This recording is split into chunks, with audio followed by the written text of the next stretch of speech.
Uh, Hello everyone. So this is our third session, talking about Linux server and how to use the CCR, which is a supercomputer in our department. Not in our department, but we can use that to like run different like algorithms and like different help you to solve your problems faster, right?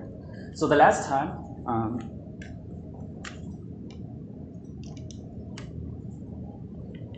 So the last time we already finished two parts. The first part is like how to connect to CCR. The second part is like the basic file system operations. And we also go over some about the structures of the CCR, like they have two layers, the clusters and partitions, so we can know where is the computers we can use, right? And also, based on the structure of the CCR, we know that there are three different ways you can run your script in the CCR. First is like running the jobs in the login computer, which is a very good testing environment. And second way is like run the jobs in the computer node, but with better performance. And third one is use script, so you can submit a job like in batch to the computer so that they can run a lot of different configurations at the same time. And we like practice all those ways with the Hello World. The first way is very simple, very easy. You just open terminal, connect to CCR, open terminal, and you just simply run Hello World. So at that time, actually script is running in the login computer. It's not really using any the CCR computing node. And the second way is run CCR in a node interactively. And the way is that use this fetch command. And also you need to specify some options, like which clusters, which partitions, and how many nodes you want to use. And after using this thing, you will grab one of the nodes, and you will run your script actually in that computer node. And the third way is how to run your command, run what you want to run by the script. So in this case, what we're going to do is you first create a script file. So it seems a lot of lines, but actually it's basically doing the same thing what you're doing before. You just put all these options into each line, right? Starting with hash as batch and also the options later. And after a lot of options, what you do is you simply put the command you will run in the command line, put it into the script file. And after you finish editing this file, the only thing you can do, you have to do is use dispatch this command with the script file we just compiled before. And with this, it actually submit this job onto the CCR computer. It will run in the background. So I think the last time we left with how to run an array of script, like an array of jobs, right? So this is one advantage if you're using script. That means you can run different instances, submit multiple instances at the same time. So how can we do that? So the only difference is that you need to change something in the script file. And also, if you want to run several instances at the same time, you need to have several files you want to run, right? Like in here, I have Hello World 1, 2, 3, 4. So it's 4 different scripts, and I want to run them together. So what I'm gonna do is still I open the script file, and I change a little bit. So the first thing I'm changing is this part. I'm not saying it's Hello World 1 or 2, but I just use this $sign with the variable called slurm array test ID. So this is like a variable here. And where's the value of this variable coming from is this part. It says I have array is from 1 to 4. So if you run this script, then it will basically, what this thing doing is like it will replace the number here in this array to these variables, and will create separate, it will run this command for several times for each different values here. So that's how you run array of jobs in a script. And there's, if you run a job like with this fashion, sometimes there's a problem because we know that we only have 12 nodes, right? So for example, if you have 100 arrays here, then it will grab all the nodes, then others cannot use anything. And they need to wait you to finish all your computations, they can start their work. So there's a little like common courtesy here is that we say that we do not want to use all the nodes. So how to do that is use this line. We exclude certain nodes. That means we do not use these nodes. We save these nodes for others to use, right? So this line, this option actually is prevent us to grab all the nodes with all the 12 nodes. So what we do before is just running the easiest script, hello world, in 3 different ways, and also know how to like run them in batch. But this time, but when really running our job in the to do some task, actually it's more complicated. So you need to load necessary modules first. So like if you like your code, including like MATLAB or Groby, then you need to load corresponding modules first. Because in this environment, in the environment, actually, they do not load those modules first. So how can we load these modules? We just use some commands, right? The first command, very useful, is module avail. So this command will show in all the available modules. And the second one is same thing, module available, but with a name. So in this case, you actually search all modules related to this thing. And third one is once you find what's the name of the module, and if it's available in the environment, you can load it with this command, module load. And module list actually is list all loaded modules, so it's not list all available modules. And the last one is unload that module. So we're gonna do a little bit example here. So for example, we can first show, then connect to CCR first. Now I'm in the environment of CCR. So we can see that actually the Python 3 is not here. I type Python 3, but it says command not found. So that means there's not Python 3. But we can use Python. We still have Python. If you type Python, we have that command, but it says that it's just version 2.7. So if we want to use Python 3, let me do this. Yeah, I think that is okay. So if I want to run my hello world with Python 3, the first thing I'm gonna do is I'm gonna check like all the related modules related to Python. So I use this command, like module avail Python. So that's what I'm gonna do right now.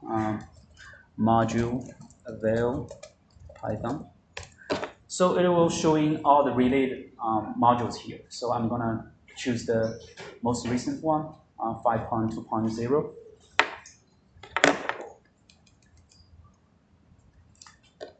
So this time, if I want to load that module, load this module, I'm gonna use this command, right? Module load name. Python and conda 5.2.0. So there's one hint here. It says that module has been loaded, but Python 2.7, the 3.6 are available. If you want to use Python 3, then type source activate py 3.6. Basically, it's just follow what it says. Source activate py 3.6.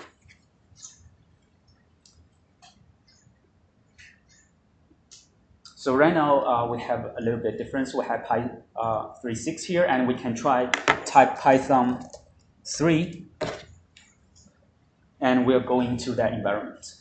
Right, we have Python 3.65, and we can do what we want. So this basically says that if sometimes when you run your command, it says that module is not loaded out, the module doesn't exist. What you're gonna do is first you try to search that module. If it exists, then you load that module, and after that, actually you can run your script there. So, but how can we do this in script, right? How can we do this in script? Let's go back to the slides. Search, switch. After all, you want to run it in the script instead of just typing the command line. So you just like put everything you typed before in the command line into this script file. So the script file basically is just like a place that write down all the commands you can input in the command line at the same time, and it will run line by line. So it will first load that module, source to Pi 36, and run command. So this is how you achieve some complicated task with more modules. So this is an example for more sophisticated script. So before that, we still have the same options, so I'm just skip that part. But after that, usually the first part, so the first part, actually is this part, is you echo something. That means you want to output something, and you can type everything you want to output here. And second part,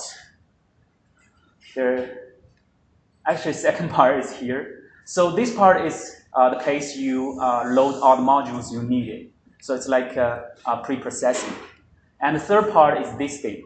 So according to their documentation, this line actually means that it will remove the size limits on the instruction stack. Basically, it means if you run very large program, it will will not stuck if you add this. So every time if you want to run some script, you just put this line in your script. And after that, we have two separators. It's just like the beginning and all down. It's like the separate for the main command you want to input there. And in the between, you just put all the main commands. So it's like usually it's like a template you use. So so right now we just have like a summary for all the commands you're gonna use in CCR. So the first three actually is different. After that we all have like encountered before. So the first one is like you want to check node information. Because I said like if you run the script in the third fashion, that is if you use the script, then you cannot directly have the access the terminal to see their output. So the way to check your job is use those commands, right? The first thing is you can check how many nodes are being used right now. Let's do it right now. So this is just sinfor. And the first thing is specify the partition. What's the first layer? It's the cluster, right? This is cluster name. This is cluster, yeah, MAE, main. And the second one is the partition name, -p, ISAC. So it will show all the informations.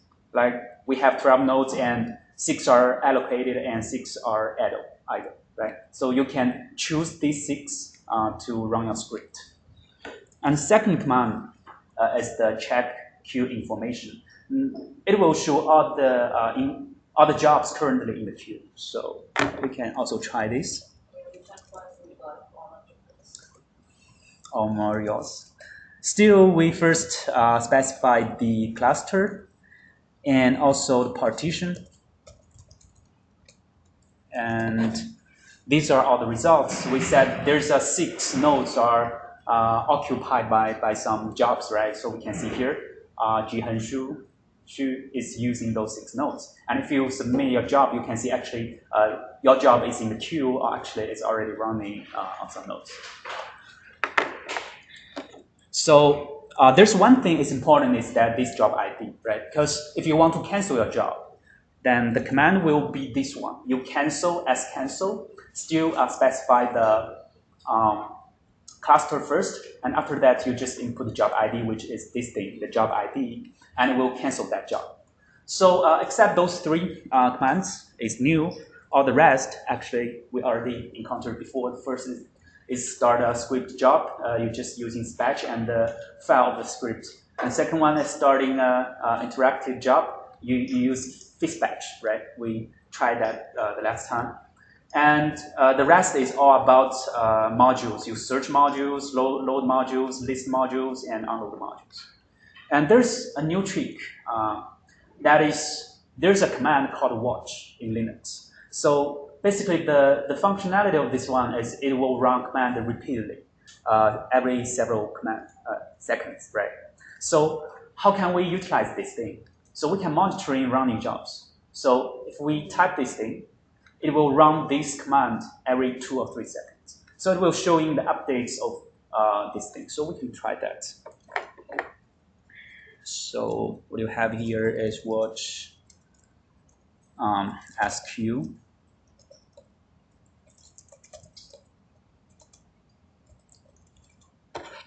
So basically it says that every 2 seconds we will run this thing, and we can say the information actually updates every 2 seconds. So this is a pretty useful thing if we want to monitoring our jobs instead of every time just implementing command.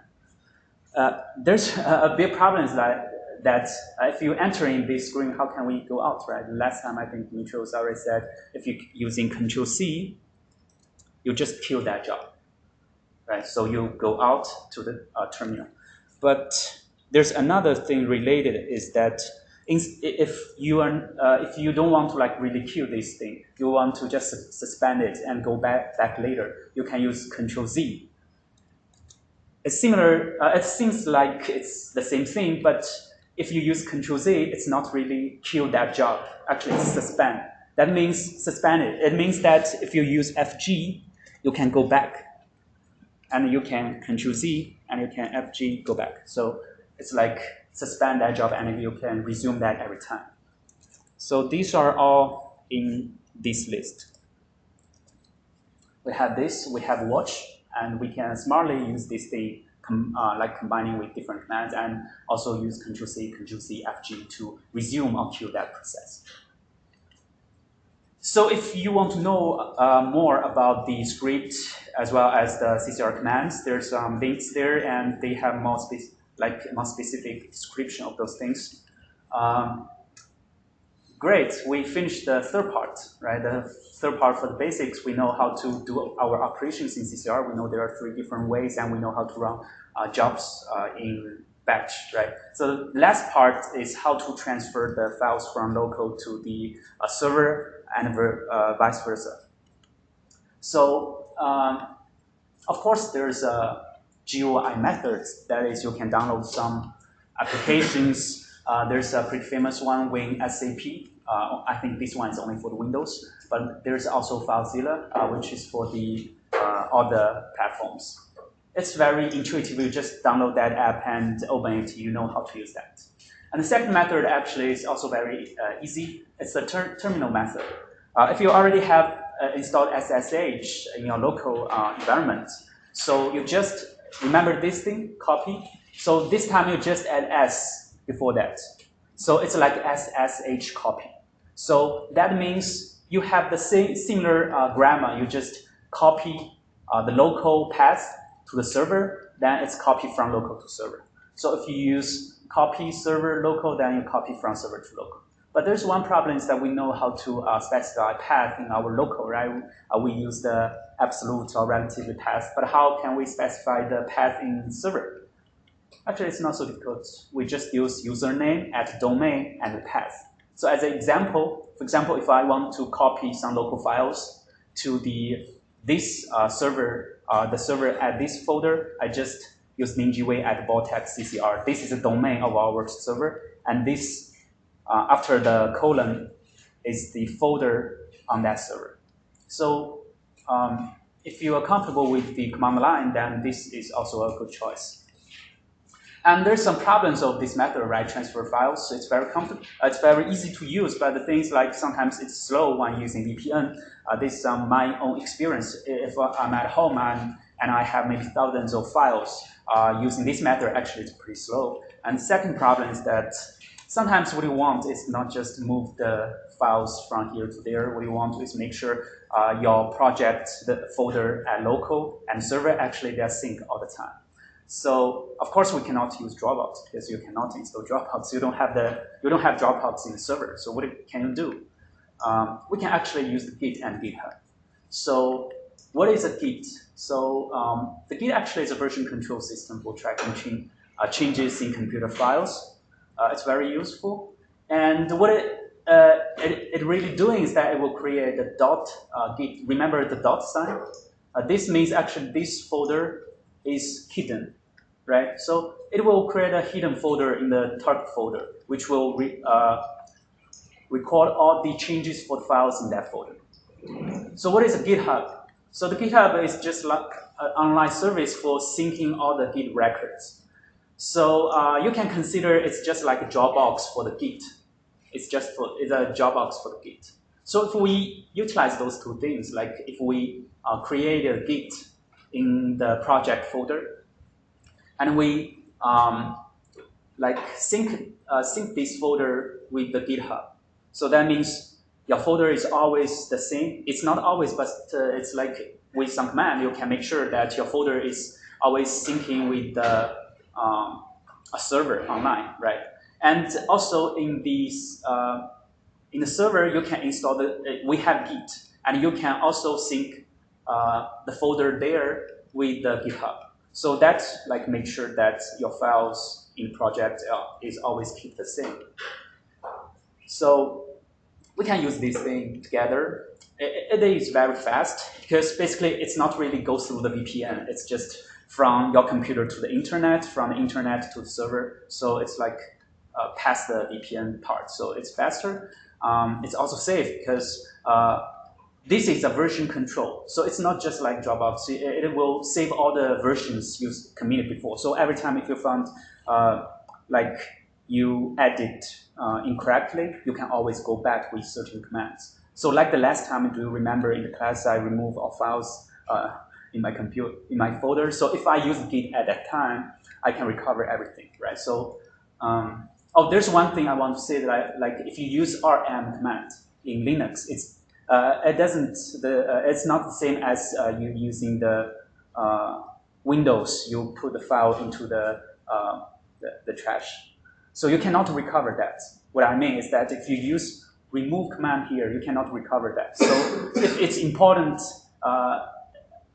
it's a good idea to use Git, right?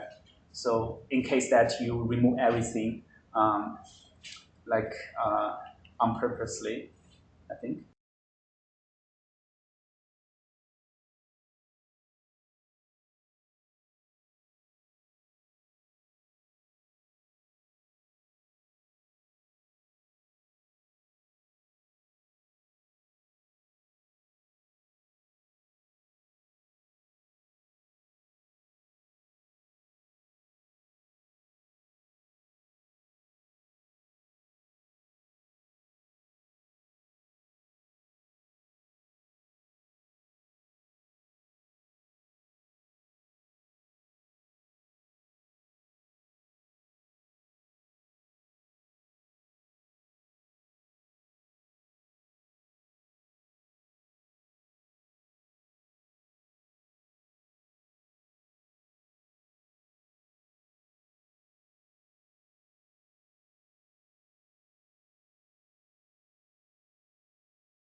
Well,